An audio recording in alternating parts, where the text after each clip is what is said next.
Welcome to a special Ask Austin, where I'm going to be telling you about my top 5 tips for making great videos with your smartphone.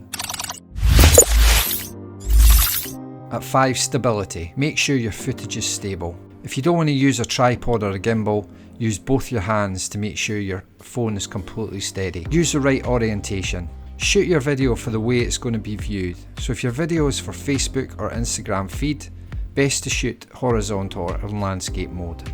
If it's for Instagram or Facebook stories, shoot vertical or portrait mode. Switch on airplane mode. You don't want any notifications coming through when you're trying to film, so make sure you switch them off. There's nothing worse than being interrupted. Audio. Bad audio can ruin a good film. Bad audio will make people switch off before bad footage will. Most of the time, smartphones have built-in microphones. However, if you want better audio, use an external microphone either hooked up to your computer or an external recorder. And number 1, lighting. Use natural light if you don't have studio lights available. You can also use the light on your smartphone flash to help lighten the subject. The best lighting of all is free, and it looks great in almost every situation. I hope you found these tips useful. If you're not already a subscriber, please subscribe above and switch on the notifications. Until the next time.